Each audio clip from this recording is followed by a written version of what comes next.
ఇక ప్రజాభవన్ వద్ద జరిగిన రోడ్డు ప్రమాదం కేసులో కీలక మలుపు చోటు చేసుకుంది. బోధన్ మాజీ ఎమ్మెల్యే షకీల్ పేరు ఎఫ్ఐఆర్లో నమోదు చేశారు పోలీసులు.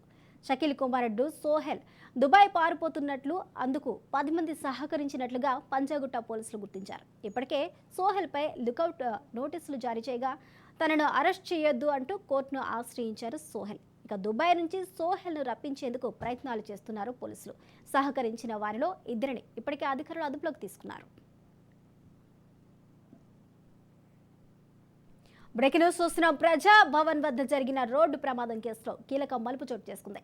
బోధన్ మాజీ ఎమ్మెల్యే షకీల్ పేరు ఎఫ్ఐఆర్లో నమోదు చేశారు పోలీసులు. షకీల్ కుమారుడు సోహెల్ దుబాయ్ పారిపోతున్నట్లు, అందుకు 10 మంది సహకరించినట్లుగా పంజగుట్ట పోలీసులు గుర్తించారు. ఇప్పటికే సోహెల్పై లుకౌట్ నోటీసులు జారీ చేయగా తనను అరెస్ట్ చేయొద్దు అంటూ కోర్టును ఆశ్రయించారు సోహెల్. ఇక దుబాయ్ నుంచి సోహెల్ రప్పించేందుకు ప్రయత్నాలు చేస్తున్నారు పోలీసులు. సహకరించిన వారిలో ఇద్దరిని ఇప్పటికే అదుపులోకి తీసుకున్నారు. ఇదే అంశానికి సంబంధించిన పూర్తి డీటెయిల్స్ మా క్రైమ్ బ్యూరో చీఫ్ ఇన్నారెడ్డి అందిస్తారు. ఇన్నారెడ్డి,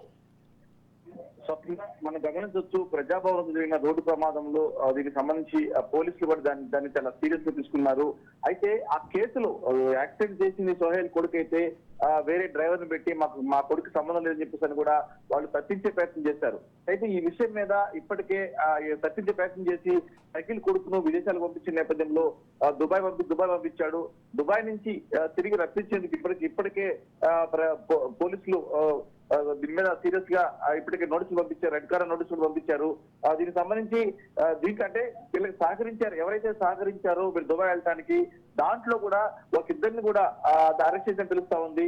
ఈ అరెస్ట్ చేసిన తర్వాత వాళ్ళు ఇచ్చిన సమాచారం మేరకు ఈ యాక్సిడెంట్ లో దీంట్లో ప్రధానంగా బోధన్ మాజీ ఎమ్మెల్యే షకీల్ కుమారుడు సోహెల్ దీంట్లో ఉన్నారని చెప్పేసి కూడా పక్కా ఎవిడెన్స్ కూడా సేకరించారు. మరి ఇప్పటికే దుబాయ్ లేడు కాబట్టి దానికి సంబంధించిన దుబాయ్ వెళ్ళక ముందు జరిగిన సంఘటనకు సంబంధించిన సాక్ష్యాధారాలు కూడా సేకరించారు కాబట్టి ఇప్పటికే రెడ్ కార్డ్ నోటీస్ జారీ చేశారు.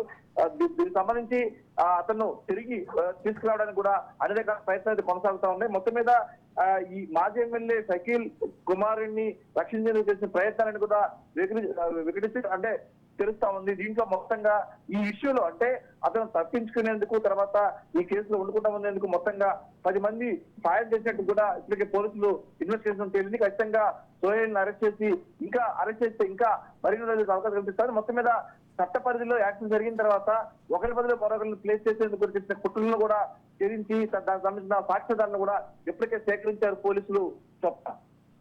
Thank you Inna Reddy.